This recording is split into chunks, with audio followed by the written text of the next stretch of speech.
Welcome back to World War Now, everybody. I am your host, Conrad Franz, joined as always by Dmitry Kalygin here with a huge week of World War III analysis. We are going to be discussing the ongoing Syrian civil war. That's right, despite the supposed international support from the U.S. and Israel for the al-Jolani, al-Sharaa, al-Qaeda regime in Damascus, it appears that the war is ongoing. The Israeli-backed Druze separatists are fighting against Bedouin Islamist tribes that are apparently not backed by the HTS Damascus government. They are fighting over As-Suwaida, a Druze town in southern Syria. Israeli airstrikes have struck all across Syria, so we're going to be getting into this. There seems to be a ceasefire that's been announced, but fighting is still ongoing, so stay up to date on the World War Now Telegram and elsewhere to keep up to date on this, but we're going to be analyzing this situation as well as recent announcements that the Iranians have intelligence that indicate that the United States is not legitimate in their calls for negotiations, and the negotiations are effectively just a ploy to build up military situations and military capabilities for Israel to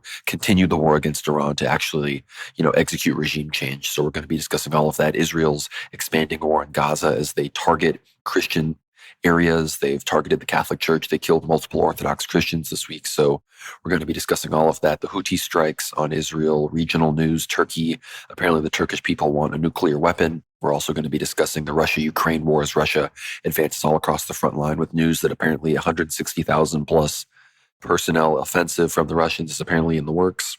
Trump gave the Russians a 50-day deadline to make a ceasefire, but Lavrov responded that this effectively means nothing to them. So we're going to be breaking down, of course, the state of negotiations there, the future of the war. We're going to be discussing Trump's meltdown regarding the Epstein situation, as he claims that the entire Epstein story, the list, the suicide, the fake suicide, that he didn't kill himself, it's all a Democrat hoax. So we're going to be looking into some of that nonsense. Trump's major tariffs on the European Union, secondary tariffs on India and China for their support for Russia and buying their oil in the midst of the Russia-Ukraine war. So we're going to be discussing all of that. Trump's persecution and putting his finger on the scale in Brazil as he supports Brazilian President Jair Bolsonaro as he is persecuted by the Brazilian Supreme Court. We're going to be discussing the latest out of Romania as Nico Srdan, as we view, illegitimate president of Romania, actually does the right thing regarding some new laws. We're going to be discussing the Pope's ceasefire call, some Asia news, and some major church persecution news in Ukraine as things continue there, all during this week of the martyrdom of the Romanov royal martyrs 107 years ago. Tsar Nicholas II and his family were killed by Jewish Bolsheviks, so we are remembering them this week. It's a big week here in World War III and on World War Now. Dmitry, how are you doing? Doing good, Conrad, and it does unfortunately seem like most of our predictions in relation to Syria, Israel, and the Middle East generally have been proven correct, although we will see some good news towards the end of the episode. Tens of thousands of people gathering for the Tsar's Royal Days celebration in the center of Russia, Yekaterinburg, a very symbolic spiritual victory currently taking place in Russia almost on a weekly basis, which we report on. And again, the persecution of the church in Ukraine ever escalating, bringing us new confessors of the faith and potentially even new martyrs, as we'll discuss a little bit later on in the episode. But in the Middle East, speaking of martyrdom, there has been a church struck in Gaza, Palestine, which we'll cover in a bit, which was probably the most surprising news, because you'd think after all this time, Conrad, Israel would be backing down from its crazy animalistic airstrikes against civilian targets, and they would be aiming a bit more accurately, especially given the experience of the pilots having, bombed essentially urban terrain for about 2 years straight now. So you'd think, this would somehow be reflected in their ability to use guided missiles and use their aircraft bombers, which, the Israeli Air Force is known to be one of the best in the world. Just for reference, Israel has over 400 Air Force planes and helicopters combined. Russia has just over 800. Probably. And that's if we don't count the ones that were shot down in the Russo-Ukrainian war. So Israel being 10 times smaller than Russia, well, by population probably 15 times smaller, has an air force only half the size. So it's greatly overpowered, simply, of course, through investments of the US and other nations. And now, of course, Israel has, once again, the eye of Sauron of Tel Aviv, of Netanyahu, has turned towards the northeast. And now it's facing the Golan Heights, Suwaida province, as you said, Conrad, Damascus itself, and the airstrikes continue. Notice that no matter what pacts you make with the devil, with these servants of demons, they will never respond in kind. They may assist you temporarily, they may grant you power, but they'll always come back for blood. And that's essentially what's happening in Syria. You have these HTS led former al-Qaeda terrorists, essentially now being painted by the Israelis as Wahhabi terrorist extremists equivalent to Hamas. And they haven't even pulled out the Hamas card, the fact that Hamas and HTS are literally, I guess, ideological allies, and they both have similar Sunni backgrounds. That's still in the back pocket, so to speak. That's the ace up the Israeli Zionist sleeve. So ideologically speaking, you won't find anyone supporting the HTS Syrian regime besides perhaps, it's just uncomfortable. No one really wants to help them. Even Erdogan's not really critiquing strongly the airstrikes against the HTS in Damascus. And the sad thing is, we know that civilian Syrians who, probably, as we spoke about with Aliyah and Syrian girl Maram, there are many, many innocent Syrians. It's not like all of Syria is occupied and the entire population of Syria, just like in Afghanistan or Iraq, are all terrorists or somehow collaborating with terrorists and criminals. No, that's not the case.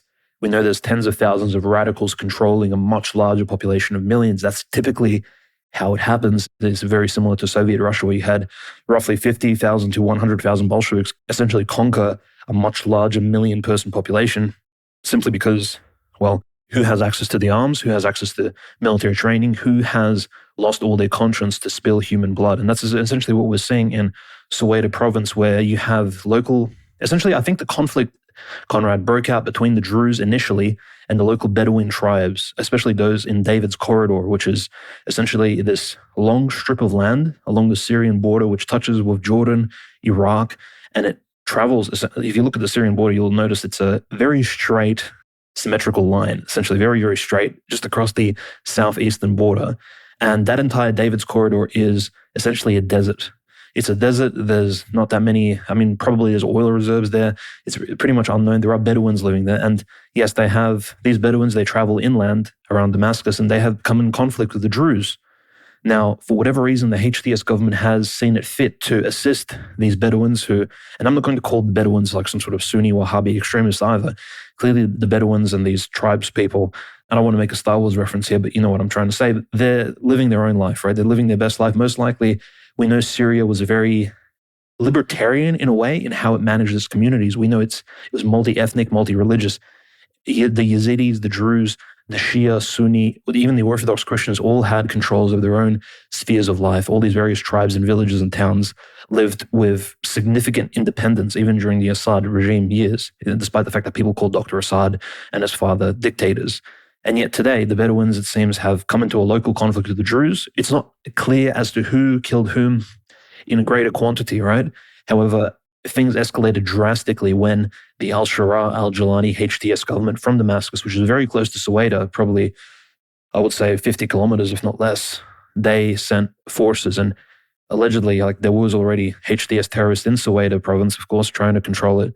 But they sent in, reports say, thousands of these Central Asian extremist Wahhabi Salafis into the city. There's footage of them essentially swinging around these 7th century, essentially Rashidun Caliphate sabers, right? These medieval sabers, like something out of Kingdom of Heaven, and essentially yelling Allahu Akbar. It's very almost propaganda-like footage that will be used to, again, provoke Israeli support for the Druze communities down there, and most likely even force maybe even the US's hand in bombing HTS, despite the fact that, again, Trump shook hands with Jolani and said he had a strong past and all of that. So it's a very messy history. But I think overall, Conrad, the theme is Israel is going to not just allow Syria to settle down. They've destroyed all of their air defense. There's not a single missile launcher in Syria that can shoot down an Israeli F-35 American Lockheed Martin plane. Israeli planes have complete air superiority. It's almost like what happened in Libya in 2010, 2011, when they had a complete no-fly zone over Libya. Libya could not stop the planes of NATO in any capacity. So what we have in Syria is very similar. The HTS extremist Syrians are very much outmaneuvered, and they're going to be in a tough situation, not just fighting against the Druze, but the Israeli military, if Israel seeks to move in. And many of us are probably wondering, well, who's the good guy in this situation? Is there a positive force? Because, we have Professor Alexander Dugin, for example, speaking out in favor of the Israelis and the Druze because he likes the ancient philosophy and the religion of the Druze, despite the fact that the Druze are a Manichaean, very dualistic, almost proto-satanic religious cult. Like they are inherently occultic, just like the Yazidis, right? Бесопоклонники, as we'd say in Russian. So all these minority religions, despite the fact that they're minorities, doesn't make them inherently moral or superior in any way. The Druze are very mysterious. I mean, the Muslims are very skeptical of the Druze. They see them also as occultists, but I think we Christians view it in the same way. And there's a very interesting connection there, Conrad, between how the Israelis and the Druze seemingly get along. So you almost have this ancient dualistic proto-Masonic Manichaean religion allying itself with Talmudic Zionism and befriending it. But I'm not saying that, of course, the HDS Islamists are justified in their cleansing of any Druze towns or provinces. So it's very much a situation in which we have two armies fighting, which are both inherently criminal in their very nature. And the Druze are probably the most, I would say, neutral of the factions. They, of course, just live in their ancestral lands. And of course, we condemn any sort of invasion of their homes and destruction of their property, because we know the HDS Arabs, like they destroyed the grave of General Zahruddin, the most famous Druze general who died in service to Dr. Assad. And in fact, he was actually not just under Assad, but he was helping the Russians and Wagner fight at Deir ez-Zor. And in 2017, he died in an accident. I think a mine exploded and killed him. But his grave was desecrated by the HDS Islamists. So very complicated situation. But clearly, this leads towards an overall greater Israeli expansion into Syria, or at least leaves that window open. Yeah, the situation in Syria obviously is still very dynamic. Obviously, there's been the ceasefire that was announced, mere moments before we started recording this show. But we're getting all sorts of mixed reports claiming that the Bedouins and the Arab Muslim tribes are still advancing. There seems to be a report that the Syrian internal services will be allowed to take over all of As-Sueda, that the Israelis will allow that to happen. But then there were conflicting reports that they would only be allowed into Bedouin-controlled areas. The Bedouins, of course, released a lot of their media, then released statements saying that they had no interest in listening to Damascus and they should stop interfering, and that they were going to, do an entire operation effectively into the into As-Sueda. And so the situation is obviously, by the time you're listening to this, things may have changed. Obviously, both Israel, the United States, the Syrian government, everyone is trying to calm the situation down in some capacity. Every government around the world effectively issued a statement in support of Syria's territorial integrity, which again, where was all of that during, the fall of Assad? Obviously, it's clear that even though this regime has only been around for a few months and is clearly totally propped up, not stable, not capable of uniting the entire country and the different minority groups, it's clear that this Wahhabi faction is much more supported by the international regimes and by the international community. And I think that's because Turkey and Israel and Qatar collectively all kind of consent and, put their backing behind these governments. Qatar and Turkey, they've all basically agreed to pay off all of the debts, settle all of these financial issues for Syria. So they have a bit of a leg up compared to other war-torn developing nations. But we saw all this footage from the Syrian side in the Golan Heights on the fence between Syria and Israel. All sorts of Druze, thousands of Druze in Israel were pouring into Syria to fight, to join up with the SMC, the Southern Military Council, or the Sueda Military Council, I can't remember their name, the Druze separatist group that effectively at this point wants to join Israel.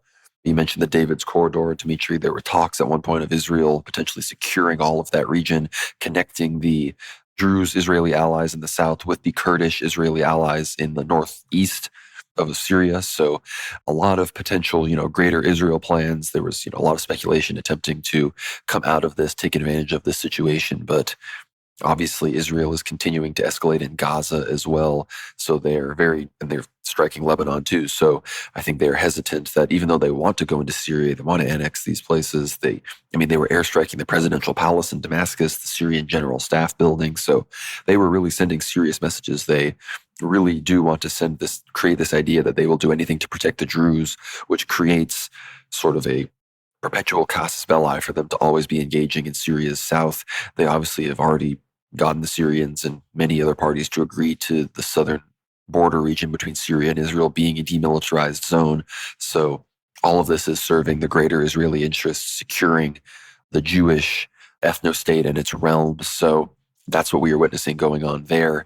Obviously, Ahmed al-Sharaa, al-Jolani, he issued a speech calling for calm. He's trying to sort of come off as a neutral, as a secular leader that wants to unite all of these different parties. Tom Barak, the U.S. ambassador to Turkey and the envoy to Syria, he's sort of been the main person behind this ceasefire, trying to negotiate all of this. But again, there's a chance that this breaks. The Bedouin tribes are not all fully answering to Damascus itself, so they operate somewhat independently. The Druze in Israel, again, they can do anything at any moment. The Israeli air dominance over Syria is totalizing, so at any moment they could really choose to escalate again. All the news media, all sorts of alt media was commenting on the fact that for 48 hours, Erdogan effectively went silent. He didn't say anything. Obviously, they issued a strong statement defending Syria's territorial integrity after all of these other countries did. But Turkish jets entered some parts of Syria, but they made no attempt to repel Israeli airstrikes. They made no attempt to even warn the Israelis. They totally had a hands-off approach, which again totally vindicates what we've been saying on the show, that Turkey, regarding Israel at least, is a total paper tiger. They are nothing like Iran. Iran is willing to strike Israel directly, kill Israeli civilians, target decision-making centers in Israel, do what they need to do. The Turks, it's a totally different animal, because fundamentally the Turkic nation, the Turkic diaspora, the Turkic belt, the kind of Turkic entity that inhabits Eurasia is fundamentally an entity that serves the interests of the West and Israel, and I think it always will be. But we'll see how these things develop, because Israel is somewhat wary of Turkey. They're a powerful military country, and they have implicit support from the West on a lot of things due to their presence in NATO and how much access they give the West to Russia's southern flank. So I think the situation in Syria, we're going to have to keep watching it. Obviously, we know Syria is going to be one of the main places where Russia and Turkey eventually clash, relating to the Caucasus and Israel itself. So between how Turkey, Russia, Israel, and Iran are all sort of relating to one another is something we keep a very close eye on the show, because I think that will determine exactly who is on whose side when Russia inevitably goes into Turkey and makes it all the way down to Mount Tabor in Israel. Yeah, that's absolutely right. And, speaking of the Caucasus, there's been also sort of a reminder to all of us. There's been a European condemnation of anti-homosexuality happening. At least Europe has sent a message to Georgia that they need to institute more LGBTQ-friendly laws. So you can actually see how the soft pressure is continuing in that Caucasus region on countries which are somewhat, well, not even sympathetic, but let's just say a bit more positive rather than neutral towards Russia at the moment. And that's because, again, Azerbaijan, Armenia, they've been distancing themselves from the Russian Federation. Things are incredibly complicated in that particular area of the world, but it's almost as if things are moving towards that future Russo-Turkish conflict. And yes, this will inevitably involve Syria. It'll involve Lebanon and all those nations which are essentially this buffer between, the former Ottoman Empire up north, Turkey, the Anatolian Peninsula, and the Levant down south with Israel, the Holy Land, Palestine. So it's all very interesting. But the shocking news, Conrad, out of Gaza, actually, which has united the local Orthodox Christians and Roman Catholic communities in the Gaza Strip, another atrocity, another attack against Christians. There was an Israeli, and this time not an airstrike, but a tank strike in Gaza City itself against the Roman Catholic Church, in which there were refugees, essentially, refugees in their own city, but they were essentially hiding, seeking asylum inside of the building of the church, which was very robustly built, dedicated to the Holy Family, of course. That's the Holy Theotokos, Joseph, and the young Jesus Christ, our Savior.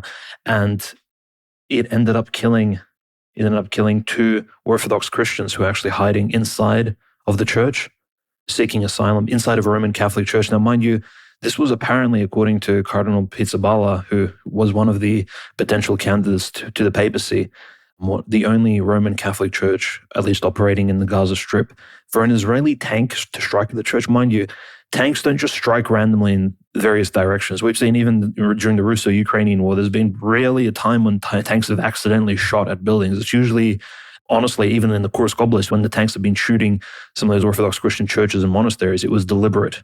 You cannot simply miss.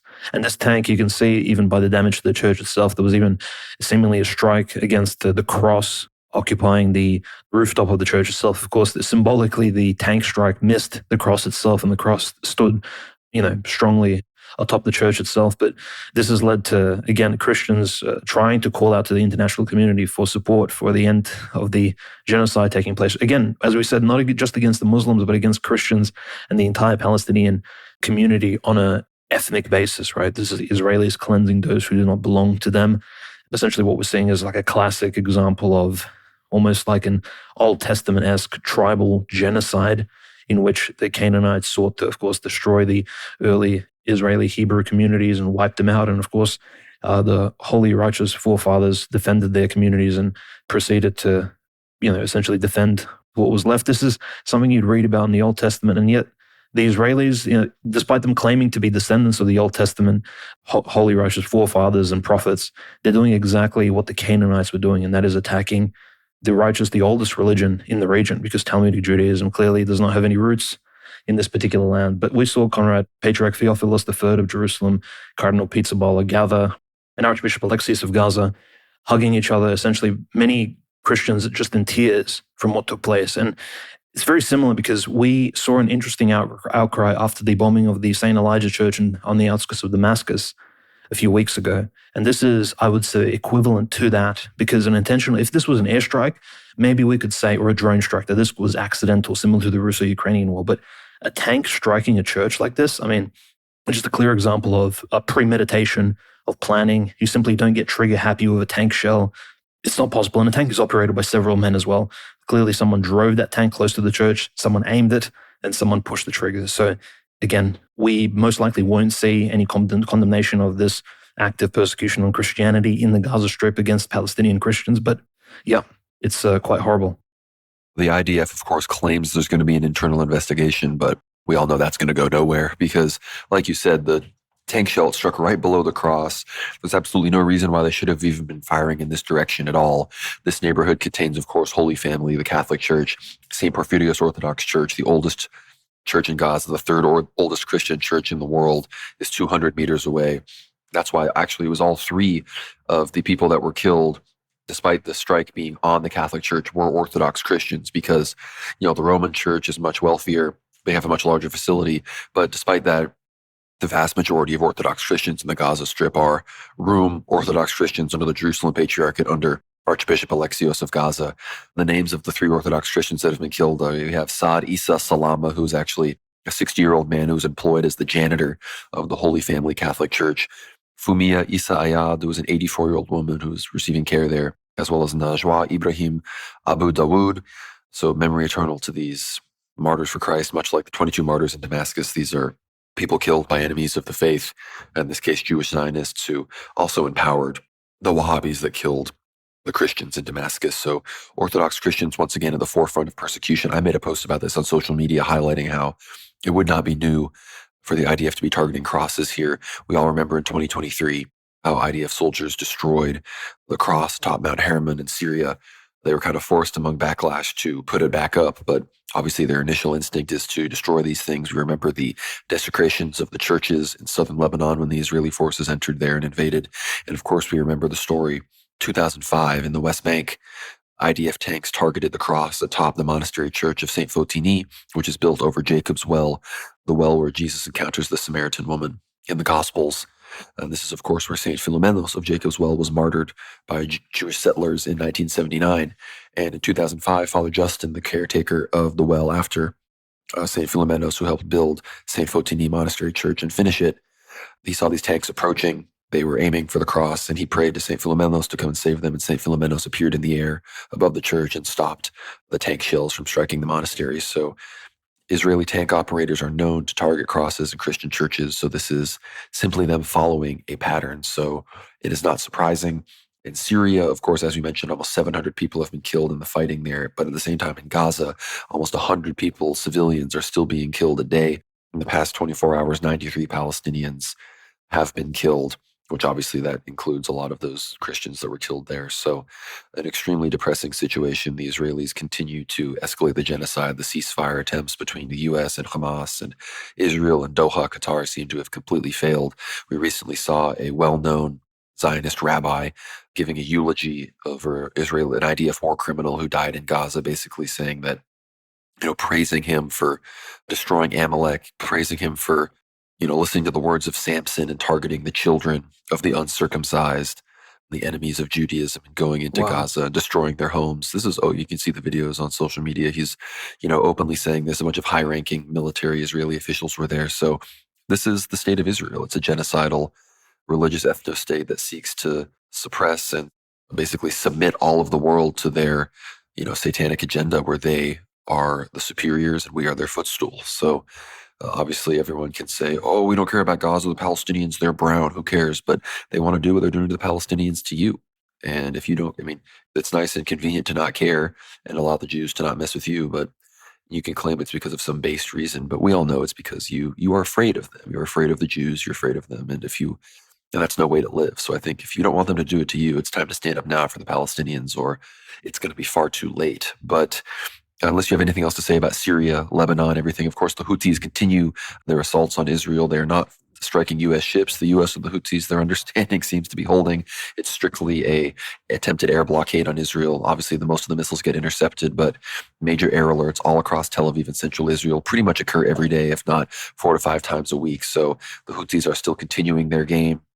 Obviously, there have been some rumblings from the Southern Transitional Council and the UAE and Saudi Arabia-backed forces of some movements against the Houthis, but those always are here and they appear to always be irrelevant. The Houthis do seem to have their region somewhat on lock, but of course their biggest supporters, the Iranians, supposedly Saudis and the United States and the Emiratis intercepted one of the largest Iranian shipments of weapons to the Houthis. It was $10 million or some insane, a large amount of millions of dollars worth of supplies and missiles and weapons. So I don't know if that will have a dramatic effect on Houthi capabilities, but it appears some of those supply lines are being intercepted. But there is a recent report, this is from Kyle Anzalone, it's a U.S. assessment. Apparently Iran could resume nuclear enrichment within months. The report says that only one of the 3 sites that were struck during the United States bunker-busting strikes on Iran were completely damaged. Operation Midnight Hammer, as it was called. Apparently only Fordo had the operation set back for longer, but Natanz and Isfahan, apparently there was only minimal damage done to these sites. We don't know for sure if this is accurate. That's simply a single U.S. report, but this comes at the same time where the Iranians effectively said, this is what a high-ranking Iranian official told Press TV. He said, Iran has intelligence indicating that the U.S. seeks negotiations only to use diplomatic initiatives as a cover for military preparations, not for peace. If that is the case, we have no interest in wasting our time or anyone else's. We would prefer to focus our energy on war. So when you understand this statement and you realize that behind the scenes, it really is just a calm before the storm. The 12-day war is a Trump attempt to brand this as over, but we really are in an intermediary period as Israel shores up what's going on in Syria. They continue to strike Hezbollah and dismantle them in Lebanon, and they advance rapidly in the West Bank and Gaza, all in preparation for what they know is an inevitable outbreak of hostilities again between them and Iran. So we're going to look back on this time in history. A lot of people are saying this as, sort of a calm before a much more major storm, but the Iranians are openly saying this here, that they are preparing for war. So even from the Iranian perspective, it appears that the Israel-Iran war is not really over. The U.S. obviously wants it to be, but it appears that the U.S. also understands that they will be defending Israel when all is said and done. Absolutely. And the same sentiment seems to be reflected in Iran's closest and most, I would say, reliable ally, Hezbollah, in the north of Israel. Naim Qassem, the leader of Hezbollah, has openly stated that Hezbollah is not going to give up any facilities or weapons or leave any territory south of the Litani River to Israel at all. He's saying that there's no cooperation between Hezbollah and Israel, and essentially that, and I'll quote him here, we will not surrender or give up to Israel. Israel will not take our weapons away from us. He said in a video address, and Naim Qassem, of course, he's appearing in a video address. It's not just audio, it's not just written text. You can't say, oh, maybe somebody wrote this for him. He's actually addressing his own Lebanese Hezbollah compatriots who are in the hundreds of thousands, right? At this point, especially after the bombing since October 7th and at least, several hundred, if not thousands of deaths in Lebanon. Who knows? Many of these deaths are unreported. Just for reference, there's been over 750 deaths in the West Bank alone in Palestine since the 7th of October, 2023. So, and we don't even hear about this. It just 2,000, I believe 2,000 and roughly around 2,000 homes in the West Bank have been destroyed since the 7th of October in the West Bank. So not Gaza, 2,000 homes. If you just calculate, okay, there's 4 to 5 family members per home, that's tens of thousands of people left homeless and their homes are destroyed. As you can imagine, most likely they don't have many savings in the bank. There's no Israeli credit available for them to take out new mortgages and build homes. And yeah, it's a huge tragedy. There's generally speaking, an active genocide on all fronts, not just on the, of course, Gaza Palestinian strip taking place in the Holy Land. So we're just watching this very closely. But Naim Qassem, essentially, Conrad, he's mimicking what the Supreme Leader of Iran is stating. So the Shia Muslims are essentially united on the idea that they need to be prepared for a future conflict, right? And I think the Western international community is also noticing this, and this is why we have this and most likely this is after Rutge's election to the leadership of NATO, this solid proposal by France, the UK, and Germany, which state very openly that if Iran does not agree to again, to impose some sort of nuclear enrichment deterrence on itself by the end of August. And again, interesting timeline because it mimics and it's a copy of exactly what Trump proposed to Russia. He said, look, you have 50 days roughly from the middle of July. So let's count maybe until the first or second week of September, or basically the end of August, to to resolve the Russo-Ukrainian war, which we'll speak about in a moment. But it's the same, essentially, deadline is given to Iran to stop all of their nuclear enrichment, or else these free nations, these major NATO countries in Europe, will be imposing very, very harsh sanctions upon Iran. Again, so Europe, the US, they're all putting pressure on Iran, and Iran, nevertheless, is not backing down at all. I think they're very aware of Israel's potential now, and they're clearing up all kinds of lobbies within Iran itself. There's been a series of explosions within Iran almost on a weekly basis since the 12-day war. For example, there's been all kinds of mysterious gas leaks. You have apartment buildings seemingly like exploding in the basements. There was one which, fortunately enough, not many injuries, as in people actually dying. There are injured people in these apartments, but it makes you think, Conrad, the entire life of the cities, right? Especially Isfahan, Tehran. These are two major cities in Iran. Isfahan was the capital of Iran for almost between 900 and 1,000 years in the past during the Iranian Islamic Shia Empire. But considering that Israel bombed the country so strongly and all the sabotage taking place on the ground, you can imagine how much of the infrastructure was damaged and disrupted. So you have plumbers not going to work, no electricians checking up on essentially just basic utilities in various homes. So of course you will have gas leaks, all kinds of various things going wrong within these massive urban conglomerates, these metropolises in this very sanctioned Middle Eastern country. So as we can imagine, there's going to be a lot of fallout after every single, major event such as the 12-day war we witnessed, and who knows what will come of this in the future. But just the last sort of bit of news on Iran, interestingly enough, there's all kinds of anti-Trump news coming out from Washington Post, NBC. They're essentially coming out with unidentified official reports and interviews from, I suppose, people from the Trump administration, maybe people from the CIA, who knows, right, FBI, maybe the US military itself, who are reporting that out of the 3 facilities, Natanz, Fordo, and Isfahan, only the Fordo facility was significantly damaged or maybe destroyed by Operation Midnight Hammer. And these are internal US leaks, right, to these major media companies. And they're reporting, they're saying that Trump's assertion that Iran's nuclear program was obliterated and annihilated were completely false. So again, Trump is losing out on a lot of these major issues, unfortunately, because not just the Epstein case, but this Operation Midnight Hammer turned out to be just a show, like a WWE, like someone has a belt, so people are getting thrown around the arena. It's basically another Hollywood script, which we saw play out live, which had essentially no impact. Yes, it impacted world markets. It almost threw the region into a war because it was very provocative. However, the actual damage on the ground, it appears to have been extremely limited. If not, I think Israel dealt a lot more significant damage to Iran than Operation Midnight Hammer or any of these alleged Tomahawk strikes by the US Navy. So very interesting how Trump is being attacked, even internally by his own media. They're claiming he, didn't do enough in that entire Iranian debacle. But absolutely, Iran, Lebanon, Shia Muslims, I think, around the entire region, and the IRGC most likely are working with their, shall we say, proxies in Iraq, most likely Syria. Those who remain, of course, are most likely underground. They're probably working with them, preparing them for most likely round 2, which will be a lot bloodier and probably a lot more severe. They know that Israel at this point will be striking for the head of the Shia Muslim regimes in every single one of these countries, because Israel is at this point very famed for these beheading strikes. We know how they act now. We've seen it live just over a month ago. So at this point, it would be very negligent for Iran not to prepare accordingly. Yes, the Iranians at this point, we're hearing reports even from the Turks. So there's a report apparently that Turkey, the majority of Turks now support Turkey pursuing nuclear weapons, 71+%. And this apparently comes in the midst of the witnessing the Israeli-US strikes on Iran. There's, growing fear even among a regional superpower like Turkey that the US and Israel are able to act with impunity against very powerful countries, major metropolitan areas, totally dismantle countries pursuing even peaceful nuclear energy. So now they claim they want to pursue a nuclear weapon to hedge against that. So interesting developments in the Turkosphere there. But you mentioned the gas leaks and the explosions all throughout Tehran and these other places supposedly targeting IRGC officials, nuclear scientists, as of course was seen during the 12-day war.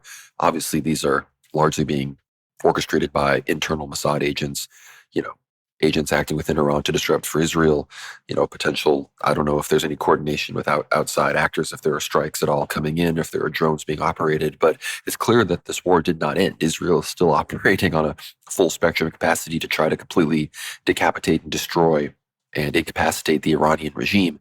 And the Iranians, of course, due to their lack of intelligence capacities at the level of Israel, there's no Iranian officials or Iranian agents acting with the level that Israeli officials act within Iran. There's no equivalent. So the Iranians are, again, fighting with multiple hands at this point, and assuming everyone here has a dozen hands or so tied behind their back, because the only thing they can do is strike Israel with their missiles. They developed missiles fair and square, and they can use them. And the Israelis, when they meet them in that fight, they ultimately lose. The Israelis were terrified with how the Iranians depleted their THAAD and Patriot missile defense system capabilities. So that's the current status of, again, like you said, the Iran-Israel war. But Israel continues to strike all across the region that they want to claim for themselves: Lebanon, Syria, of course, Iran. This is the main war, and we're talking about World War III at this point. When you understand that this war in Syria, the civil war, is perpetually ongoing between 4, 5, 6 different factions, and at any given time, hundreds are dying every day in Gaza. The West Bank settlements are perpetually being expanded, major airstrikes in Lebanon, all on top of the war in Ukraine, civil war in Lebanon, tensions in Taiwan, all of these things, as well as all of the Africa wars that we talk about. It's World War III, people. I don't really understand how people could try to frame it any other way, but I don't know if you have anything else to say about the region. Dimitri, obviously we have to pray for the Christians in Gaza. It was good that we saw Patriarch Theophilos, Cardinal Pizzaballa visiting Gaza. It must have been, I can't imagine the journey, what it was like driving through there just to get to that part of the city. I mean, I'm surprised the Israelis even let them in. They must have deduced that the PR is going to be really bad for the next few weeks. Because I remember a lot of people got red-pilled on the Israel thing after the strike on St. Porphyrios Church a few years back at the beginning of the Gaza genocide.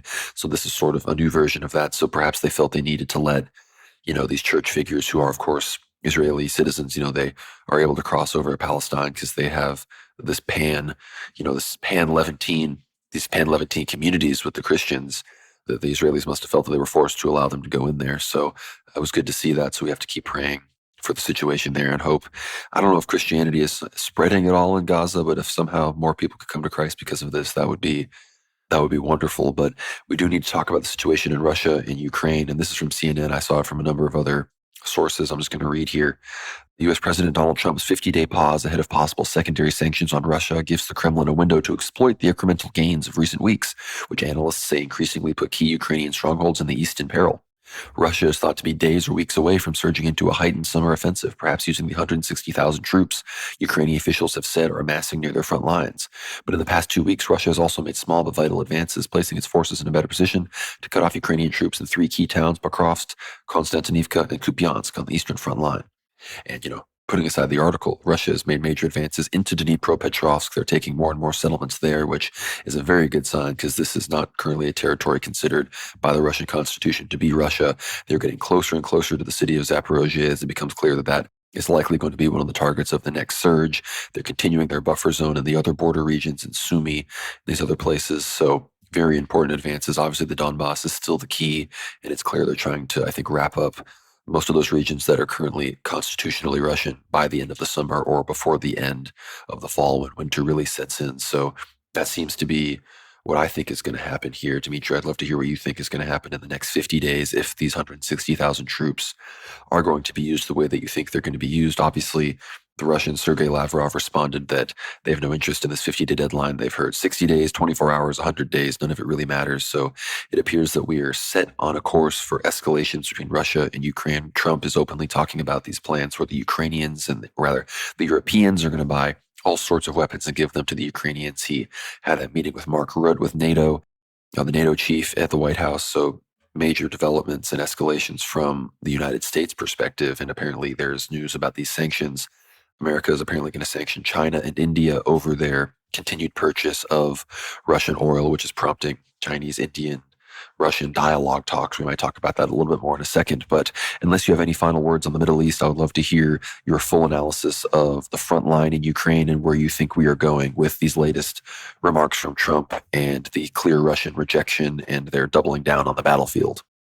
Well, I'll just mention the quick progression of the Russian troops because it has been very strong. I think last week, yes, we did mention that in the Sumskoye Oblast, the Ukrainians did take back one or two villages. They did push the Russians back slightly, maybe 1 kilometer or so, but it wasn't enough. The Russians are progressing across the entire front line, especially in the Kharkovskoye Oblast and near the city of Pokrovsk, right, in the southeast. But let's mention Kharkov first, because Kharkov itself has been getting struck very heavily over the last few months, which is, I think, interesting. It's the second largest Ukrainian city, super industrialized. The outskirts of the city are very, shall we say, densely, well, it's, when we speak about Avdiivka or Bakhmut, some of these cities which had certain industries having to do with coal, salt, etc., all these natural minerals, Kharkov is even more intense. It's basically like 4 or 5 Mariupols. So there's huge concrete, steel reinforced factories there. Essentially, these post-urban bunkers created for potential conflict. So if the Russians actually get close to Kharkov, which at the moment it doesn't appear that they're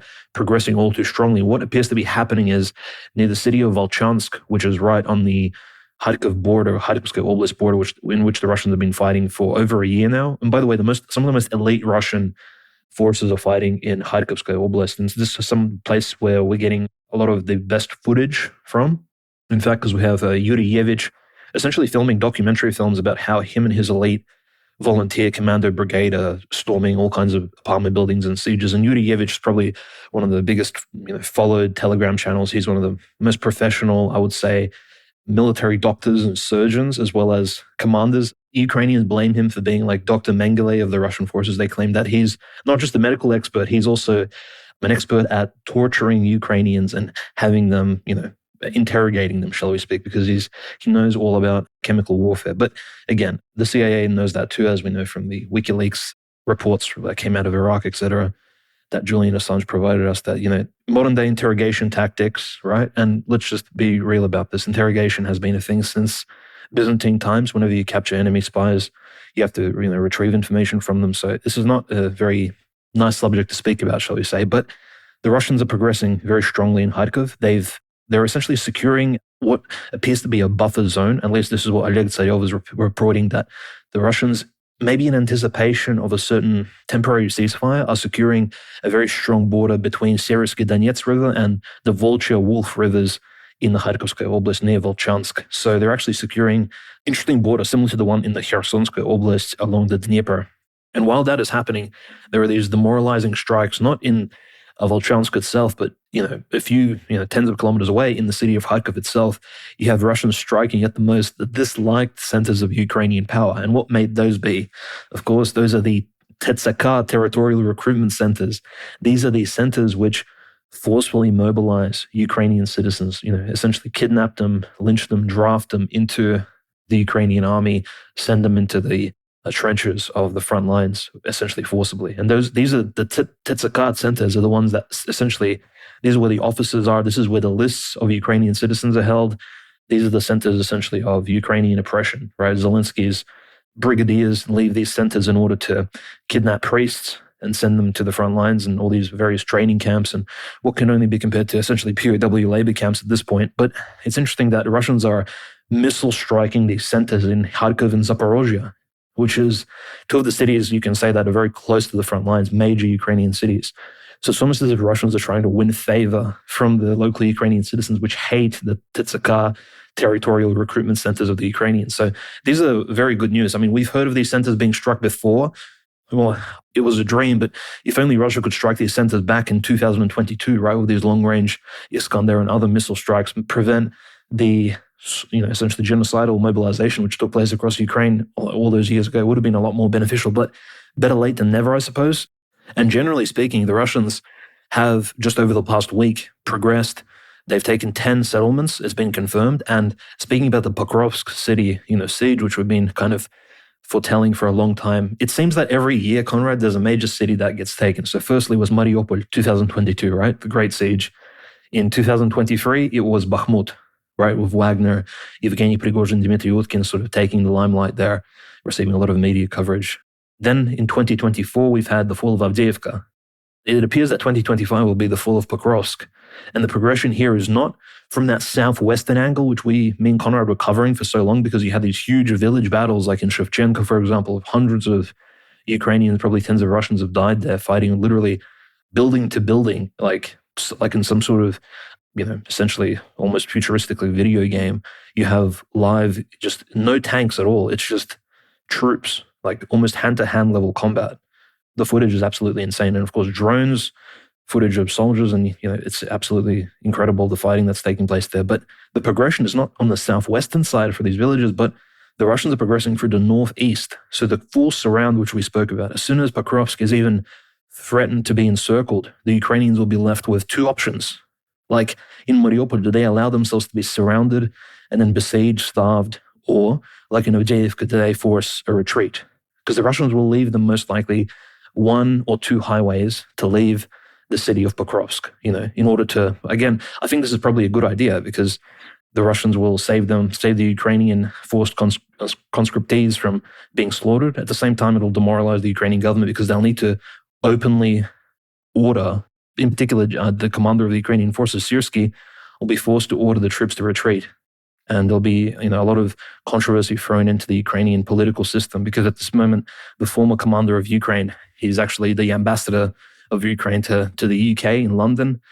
He, Valery Zaluzhny, he openly stated that Ukraine is suffering from, a lack of coordination amongst its general staff on the front line. So Zaluzhny, the former commander, someone who it appears that Zelensky has essentially exiled him to London, is now coming out and critiquing the Ukrainian military on the front lines, which is very peculiar. It does seem like there's, again, this huge growing discontent among the Ukrainians on the ground, which frankly, it has been going on since the beginning of the war. So, we've been speaking about this potential internal coup in Ukraine. But I think what keeps this entire huge military blood Ponzi scheme together in Ukraine is just pure influx of European and American taxpayer dollars.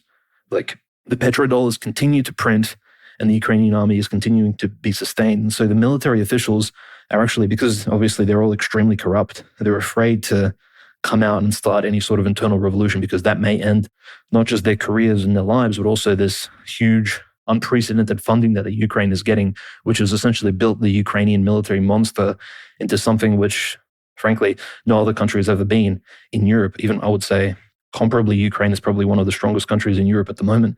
If you just look at military experience, yes, not technology, because Ukraine has been suffering quite greatly from this perspective. But it's quite curious how the Russians are striking at all these key facilities. In Izium, a fuel depot was destroyed. In Kramatorsk, there was a huge warehouse of military equipment.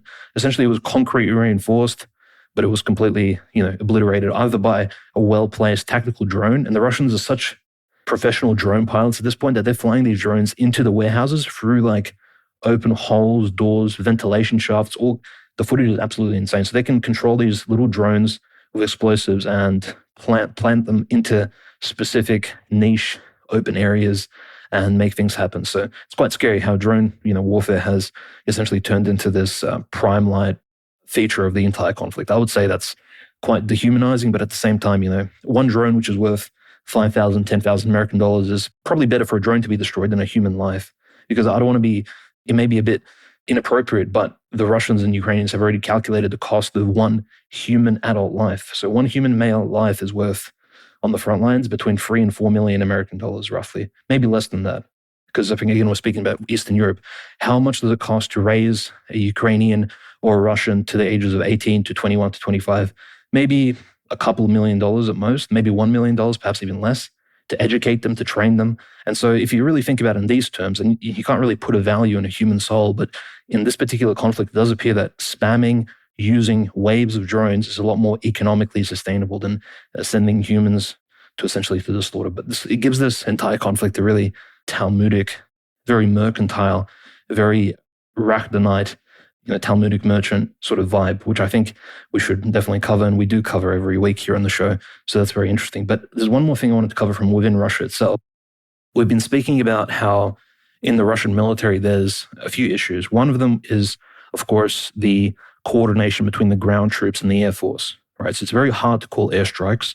The Russian Air Force is very hesitant in how it conducts air raids. You don't see what, again, the Americans conducted in Operation Desert Storm, for example, in 1990 in Iraq and Kuwait, where they had these Apache helicopters, Hellfire missiles, US bombers, and coordinating with the land forces. This doesn't really exist at the moment because the drones have disrupted a lot of the modern warfare, and the Russians have, it appears, lost some not insignificant number of Air Force units, which they are not willing to cover. And so they're not actually very confident in using the Air Force, unfortunately. That's what, at least it appears to be. So yes, they are still dropping those big THAAD missiles, but they're being launched. They're essentially guided missiles. They're launched from quite far away. They're not essentially using the Air Force very confidently on the front lines. So that's one of the issues. The second issue is communication between the troops in the trenches on the front lines itself. Unless you have an expert, someone who is an expert at all these radio frequency waves, satellite communication, it's very hard to coordinate between army units. And one of the reasons for that is, well, because internal corruption within the Russian military. And the proof of that is this week, a colonel general, so General Polkovnik Khalil Arslanov, sounds like a bit of a Middle Eastern, Central Asian general. And we'll publish a photograph of him on our X, World War Now X, and of course Telegram shortly. And he doesn't look like an ethnic Russian. The nose is a little bit large, and he was sentenced to 17 years in prison in Russia for stealing 76 million American dollars, which amounts to, I think, 4+ billion rubles in money that should have went towards communications on the military frontline angle.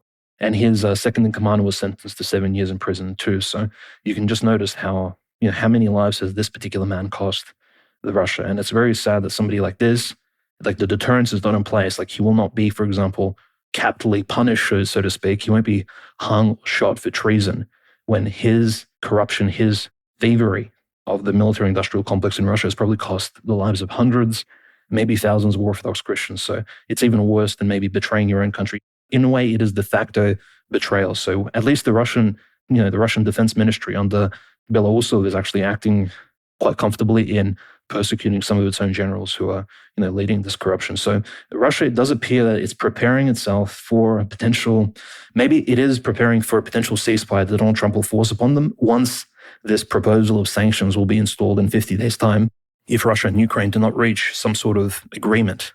Now, we have to understand that an agreement between Russia and Ukraine is contingent upon both parties, right? It's like both parties, Zelensky's government and President Putin's government, need to agree on certain terms, which at the moment, both of the meetings in Turkey haven't been very fruitful in this regard. And it makes me think that Zelensky wins if he just waits and stalls and doesn't actually come to the table and doesn't end the war in 50 days, which again, it will be probably that end of August, early September period. This is when the 50 days will be up.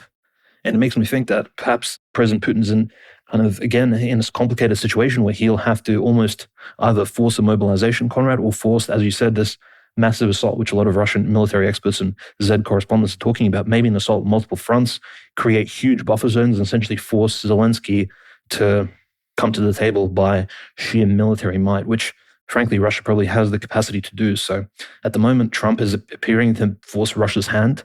And the real threat coming from America and NATO at the moment is the importation of 17 Patriot missile systems, which Trump himself has mentioned. Now, each Patriot missile launcher system, these are, again, these 6 8-wheeler trucks of huge anti-air missile launchers. They shoot down both Russian missiles and Russian Air Force planes, right? So keep this in mind. There's a dual use there. And yes, they can be used defensively. If you move them up to the front lines, they can offensively essentially turn Russian front lines into a no-fly zone, right? And they can stop transportation aircraft too. So they can shoot down Ilyushin planes. They can shoot down Russian helicopters, any kinds of Air Force planes. And we're not too sure. I don't believe Patriots can shoot down stealth aircraft, but Russia doesn't have, if I'm not mistaken, any stealth technology at the moment, at least not that has been revealed to us. So none of the Sukhoi or Mikoyan planes have any stealth technology installed. So 17 Patriot missile launchers costing $1 billion American dollars each. And if we count the antennae, the missiles that will come with them, that's most likely Trump is proposing to provide Zelensky a $20 billion military air defense package. It's huge. It's like similar to what Biden provided, even more so than what Biden provided to the Israelis, the 2 THAAD missile launchers with American staff to operate them and the missiles which were used to buff up the Iron Dome. This is a huge threat from Trump against Putin. And I think it'll make Putin definitely rethink his approach to essentially pushing this conflict. I don't think the threat of sanctions, Conrad, will be that serious, because secondary sanctions will mean America sanctioning both India and China, which will force the entire world into a huge recession, may cause a global economic meltdown bigger than 2008, and will force essentially the Trump administration into some sort of post-apocalyptic economic scenario, which I don't think they want to be in, because Trump at the end of the day, he's an effective compromising businessman. That's who he is by his very nature. He loves to just have fun, promote people, promote like beautiful women, WWE fights, funny TV shows. Like he likes to joke around. I don't think he's the type of guy who wants to force the world into a system where the petrodollar crashes and the whole economy goes into a major 5-decade-long recession. I don't think that's what Trump necessarily wants to do, but that's exactly what will happen if he dares to even sanction Russia, China, and India in the coming threats in 50 days' time. So I actually wonder if perhaps he's signaling to President Putin that, look, because you didn't support Iran in the recent 12-day war, we're going to give you 50 days of hands-off attacks upon Zelensky. And you do what you can in these 50 days and up, but afterwards, we're going to force you at least or pressure you to come to the table. And hopefully President Putin sort of takes this on board and maybe he acts with impunity similar to some of the other countries in the Middle East, like Iran, when they tried to defend their own sovereignty against Israel, and President Putin begins actually taking more territory than he already has in this conflict, essentially liberating, annexing lands, and essentially taking, especially the towns and cities which are constitutionally belong to the Russian Federation, that is Zaporozhye and Kherson. I think it's very crucial to Russian morale at the moment. Yeah, I think obviously the morale question right now, the Russians are going to be having more of an advantage there. We are still hearing more and more reports and seeing more and more reports of some real resistance from Ukrainians that are being forcibly conscripted. So I wouldn't be surprised if, end of this summer, sometime in the fall, we start to hear about more and more sort of inconsistencies and, breakdowns on the front line on the Ukrainian military side, just from resistance from the troops and general lack of morale. But before we move away from Russia, Ukraine, I want to talk about a few of these other stories. And this is fairly big news. This is from Kyle Anzalone. It's the Russian Foreign Ministry said any troops from third countries deployed to Ukraine will become targets. European nations have discussed plans to send their soldiers to Ukraine if a ceasefire with Russia is reached. Russian Foreign Ministry spokeswoman Maria Zakharova explained that any country that joins a coalition of the willing and deploys troops to Ukraine will become targets. We've repeatedly stated that a deployment of armed forces of other countries in Ukraine under any pretense would be absolutely unacceptable, she said. We regard this as preparations for military foreign intervention. We will consider these so-called multinational forces as legitimate military targets. So again, they are reiterating, making it clear that any attempt to change the situation on the ground with troops or in any kind of quote-unquote ceasefire situation, if other foreign troops get involved, that those are not going to be accepted. And of course, Dimitri, you mentioned the Mark Rutte, Donald Trump discussion about weapons. In this announcement at the Oval Office, Mark Rutte, he claimed that 6 countries, Finland, Denmark, Sweden, Norway, the Netherlands, and Canada, were all willing to participate in the scheme to purchase United States weapons and give them to Ukraine. But at least 2 of those countries had officials claim that that was the first they'd ever heard of it, was in that announcement. But I mean, if you're Finland, Denmark, Norway, the Netherlands, Canada, I mean, you're a vassal. So it doesn't really matter when you hear it. You're going to be hopping to anyway when Big Daddy NATO and the United States tell you what you're going to do. So that's obviously who's going to be picking up the tab for the immediate facilitation of Ukraine's war effort. But unfortunately, we know that if this is going to continue, the United States is obviously going to have to get directly involved and start doing one-to-one, exchanges and actually providing extensive more amounts of aid. But there apparently is a deal being developed between the U.S. and Ukraine for the U.S. to give Ukraine weapons in exchange for the Ukraine to give them drones, because we know Ukraine has become a big manufacturer and developer of drone technology. But the fact that they would be so prolific that they could actually supply the U.S. with any kind of substantial amount of drone supplies while they're fighting the war effort, I think that seems a little bit ridiculous, but alas, people are still attempting to talk about it. But we have a big, strange piece of news.